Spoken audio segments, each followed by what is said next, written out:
Hi, folks. Nick here from the Main Street Talk podcast. Are you thinking about your next Disney vacation? I can help you plan that vacation at no extra cost to you.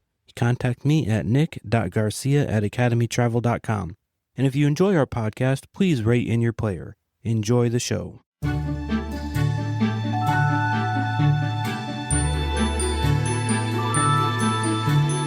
Hello, everybody. Welcome to this week's episode of the Main Street Talk podcast, your go-to podcast for all things Walt Disney World related, all the news and the tips and tricks and the updates. I'm your host, Nick, and as always, with me is Joni. Good morning. Today, we're recording a lot earlier than we normally do. Happy Thanksgiving. It is Thanksgiving. It's Thursday, 11/27. So we are recording earlier than normal due to our travel plans, which may be affected by a giant snowstorm that's coming in Friday night into Saturday. So we'll have to see. We'll get there one way or another. We'll get there. Maybe delayed, maybe a day late, but that's all right. We'll get there one way or another, like she said.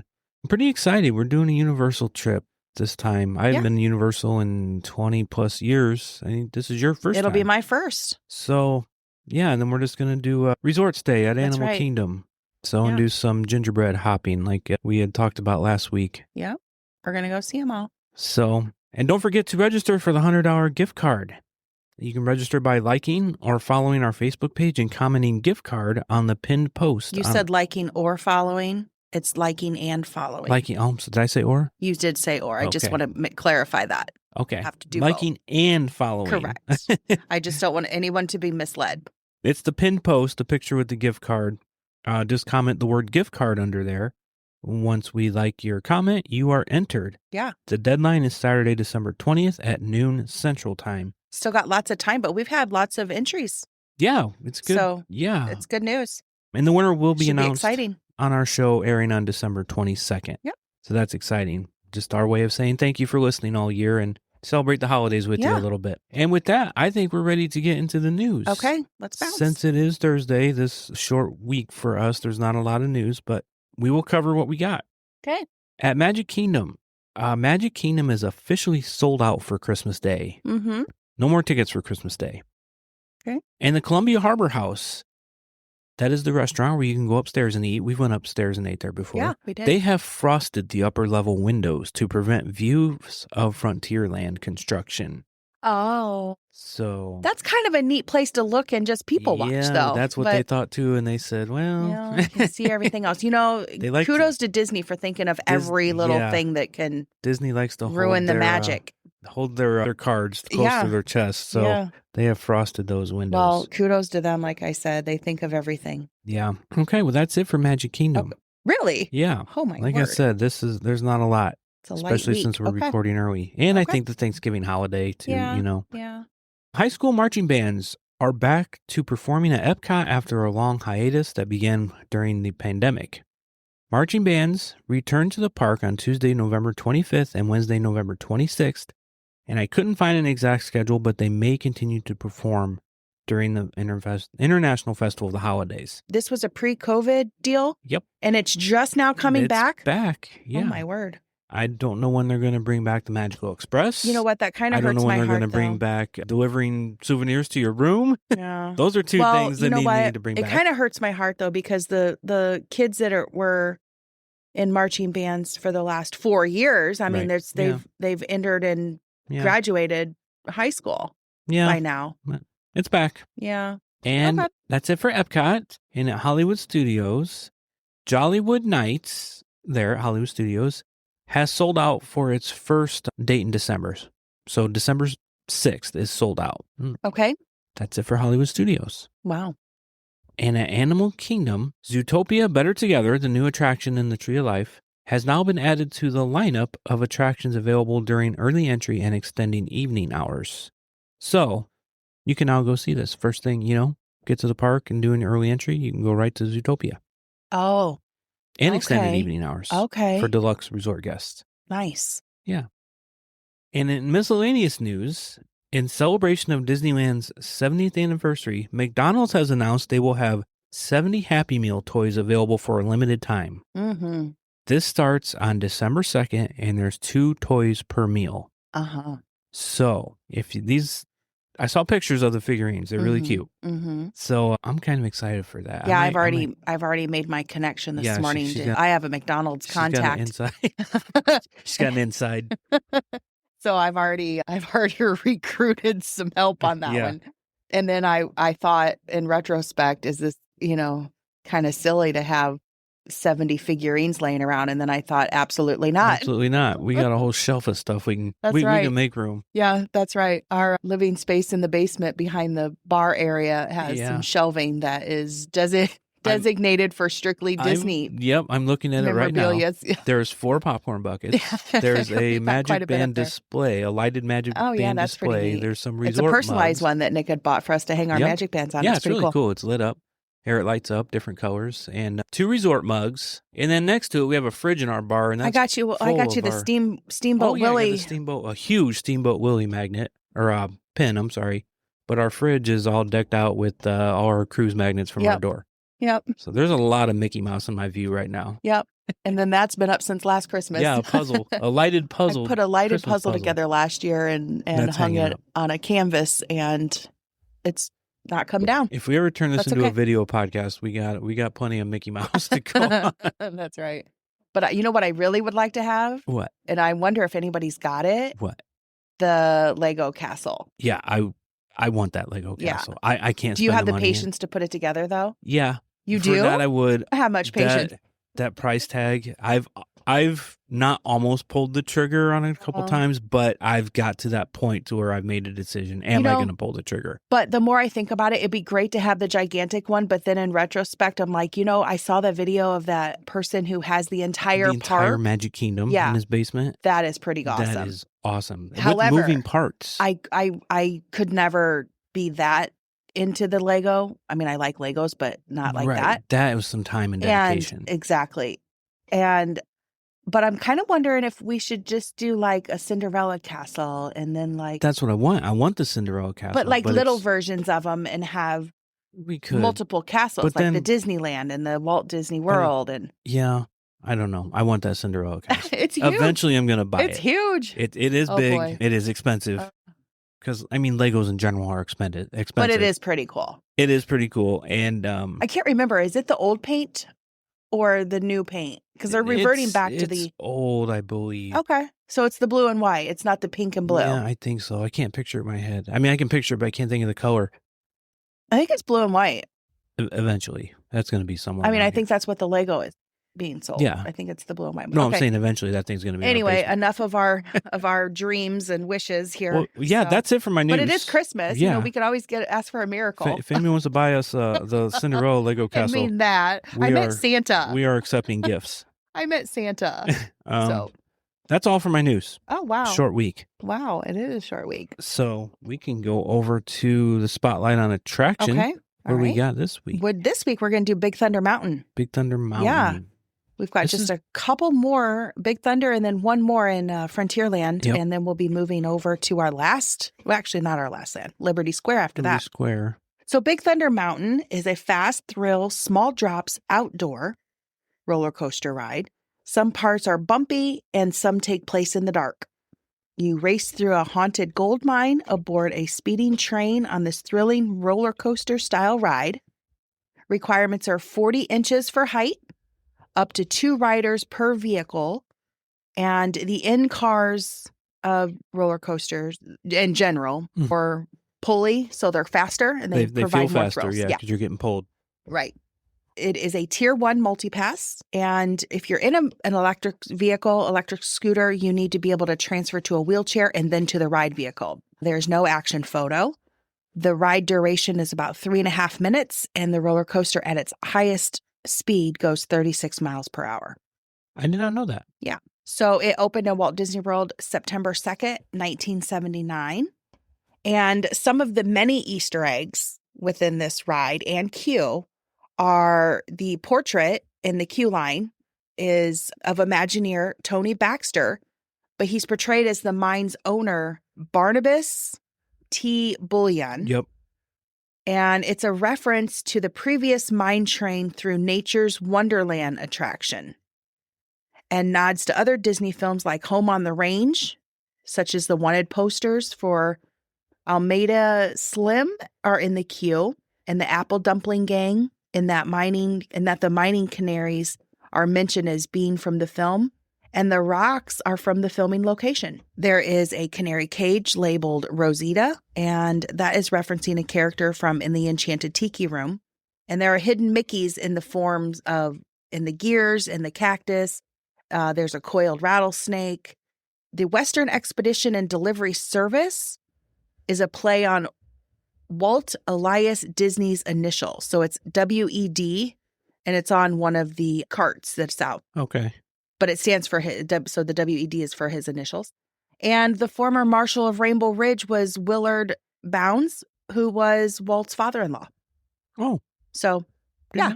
Okay. Those are just to name a few. I didn't give all, but just kind of some of those I didn't know about. No, I didn't know. You walk by that WED all the time and you don't think about it. You're just like, oh, that's just a random, but it's, it's a tribute.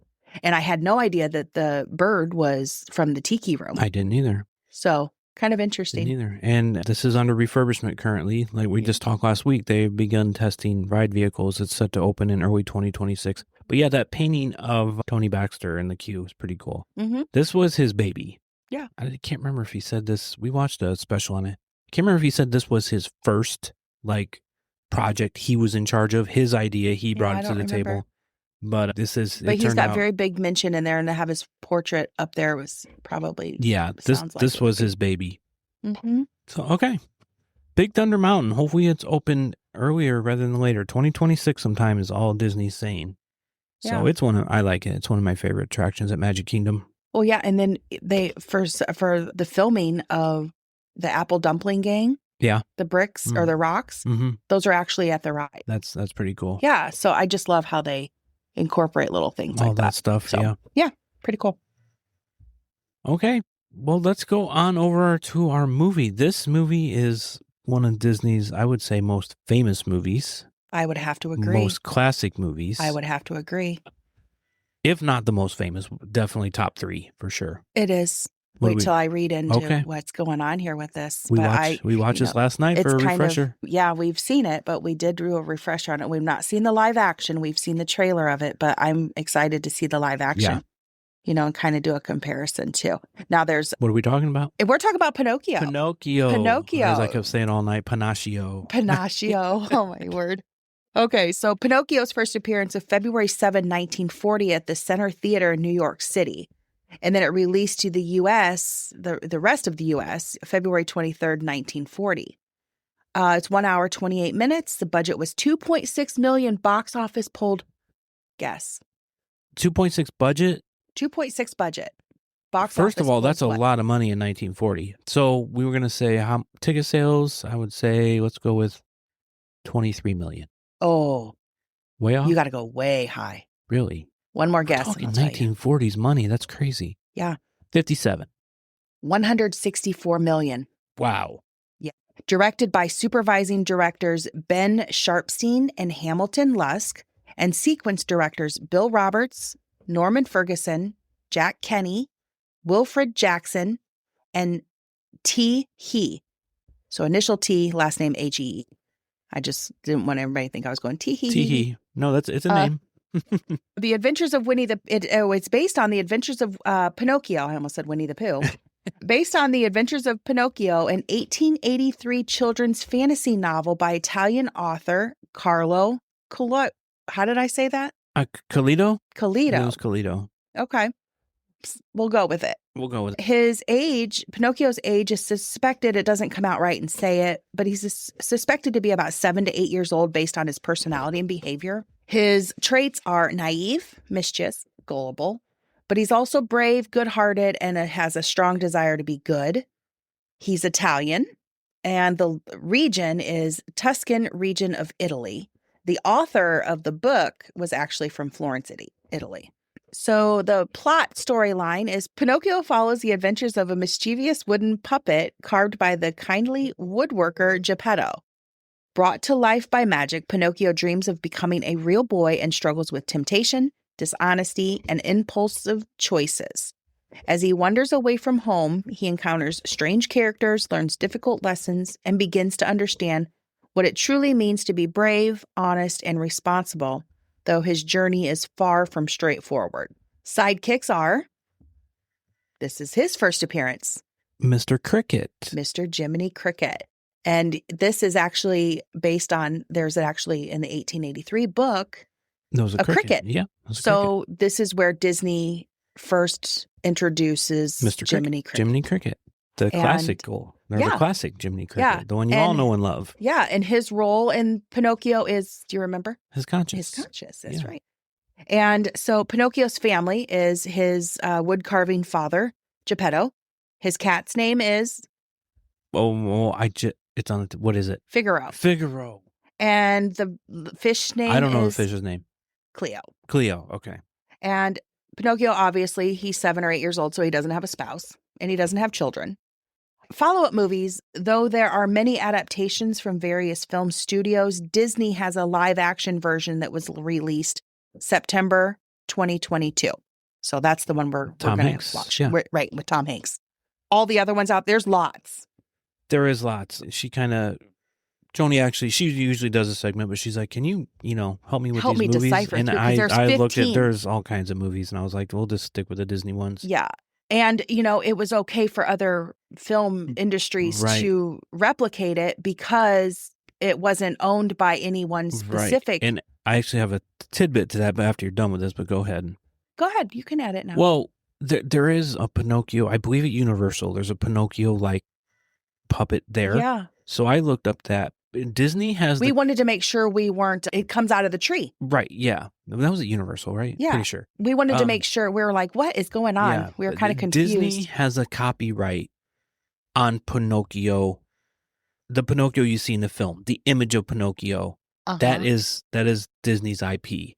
Mm-hmm. They don't have a copyright on Pinocchio, the story. See, that's free game but they do have a copyright on their story of it. And the image of Pinocchio, you all know from the movie. That is their copyright or their IP. So, and I did read a little bit of the 1883, just kind of skimmed it. Yeah. And as with all Disney remakes of original stories, the original stories are not as... They can be pretty dark. They are very dark. Yeah. It seems like all children's stories from that era, when they're first created, are just... So it was kind of like, wow, well, they left that out. Yeah, Disney left that out. Disney brightened it up quite a bit. Disney brightened it up quite a bit. Absolutely. So anyway, let's go on here. The awards. So I pulled up nominations and wins. I couldn't find anything for nominations, which means that everything they were nominated for, they won, which was all 9. Okay. So I had, I'm going to assume, 9 nominations, and they won all of them. Okay. 1941 Academy Awards for Best Score and Best Song, When You Wish Upon a Star. The ASCAP Film and Television Music Award for the same song. The Hugo Award, they won a National Film Preservation Board 1994 winner. The National Film Registry, there were 2 Photoplay Awards for Best Picture and Best Performance of the Month of for April of that year. And lastly, 2 Online Film and Television Association Hall of Fame for Motion Picture in 2016 and Song in 2021. Okay. So here's where it gets in where you're talking about, the popularity of the story. So this story was originally published in a serial form as The Story of a Puppet in one of the earliest Italian weekly magazines for children, starting July 7, 1881. So this is pre-book, started out in a magazine. The story stopped after nearly 4 months, which was only 8 episodes and 15 chapters. But by popular demand from the readers, the episodes were resumed on February 16th, 1882, and concluded January 25th, 1883. So it went another 11 months before it was done, releasing a total of 13 chapters published across 26 issues. Now, in February of 1883, it was published into the single book and has since been the most popular children's book and has been critically acclaimed. It has been translated into as many as 260 languages worldwide. I didn't think I knew there was 260 languages worldwide. Honestly. Yeah. Insane. Making it one of the world's most translated books. While it is likely one of the best-selling books ever published, the total sales since its first publication are unknown due to the many reductions and different versions. Some sources report 35 million copies sold. Others report 80 million sold. Wow. However, according to an American scholar, pioneer, and writer of children's literature, Francilia Butler, it also remains the most translated Italian book, and after the Bible, it is the most widely read. Number 2, huh? Number 2 to the Bible. Wow. So I didn't realize. I mean, you go and, what's that? Golden books, the real old-timey books. Yeah. And that could even begin to date here, but I would just love to see, even in a museum, an 1883 copy of this book. Pinocchio. Could probably look it up. Yeah. How amazing is that? I wouldn't have never guessed that this was second to the Bible. No, me neither. In 260 languages. And like you said, the story is kind of dark, the original story. Yeah. That's crazy. That is crazy. And one of Disney's probably one of the most successful movies, I would imagine. I mean, for, Well, look at the money. Two right. and a half million in 1940, up to 164. Yeah. Quite a return. Yeah. I think that's got to be the biggest return yet. Yeah. Figure out the percentage on that. That's crazy. I mean, of any movie we've talked about or that we're going to talk about in the future, I think this is the biggest return. That's 160. What is that? 161.5 million profit. Mm-hmm. Woo. I don't know. I could be wrong, but I'm blown away by that right now. So that's what I have for good old Pinocchio. Pinocchio. Yeah. Check it out if you've never seen it. I've watched it. I remember watching it when I was little. We watched a little bit of it within the last few years with one of our grandkids, and then I watched the full thing last night. Yeah. I did not remember anything about the whale at all. So I can't remember Monstrous, or what was his name? I don't remember. But all the fish would run. Yeah. Or swim, rather. They can't run, Joni. All right. Well, that's Pinocchio. Thanks, Joni. Yeah. And I'm excited to see the live version. Action, yeah. Let's watch that. Maybe we'll watch it on vacation one of the nights when we get back to the hotel. Resort stay. Yep. Okay, on to our tip or trick. I didn't tell Joni about this because there's kind of a story that she ran into with this tip or trick. My tip or trick, I'm going to kind of go into a couple things here, is to back up your photos nightly to the cloud on your phone. Please do. Because here, number it's one, overwhelming. I know this is true with my phone. I don't use iPhones. I use Android. And I know this is true with Joni's phone. She uses Android as well. The settings in those phones are to where they back up your photos when you're connected to Wi-Fi. And it's got to be idled for more than 2 hours or whatever your particular setting is. And that's good to have because it doesn't use your data and it doesn't do while you're on your phone. Typically, it does it overnight when you're sleeping connected to Wi-Fi. But it doesn't help when you're on a cruise in the middle of an ocean. So Joni is one to take a lot of videos when we're on vacation. Well, last year we were on vacation. She was taking videos in Hollywood studios and her video stopped and she didn't know what was going on. Her phone was completely full of storage. So because she was not on Wi-Fi at the resort, so it never backed up. Yeah. All her videos just kept compiling data and data and data and data. So or if you're in the middle of the ocean, they don't do that either. Yeah. So what we did in that particular situation was, and we never do this, but we kind of had to, we connected to Disney's Wi-Fi in Hollywood studios and backed up her phone. The Wi-Fi isn't extremely fast. It did the job. It took a while, but we were able to do that and free up some space by deleting videos. To avoid that situation, we could have made sure her phone was backed up every night.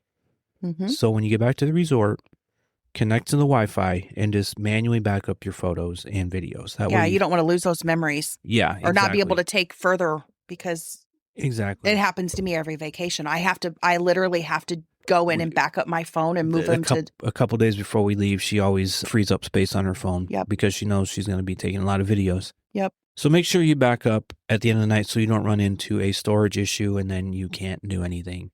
But luckily at Disney, they do have Wi-Fi. We normally don't connect to the Wi-Fi in Disney. We find that our cellular service data is better.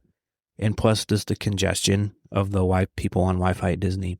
But yeah, just make sure you back them up every night so you can have fresh storage for your next day. Yeah, that's a good tip. It is a good tip.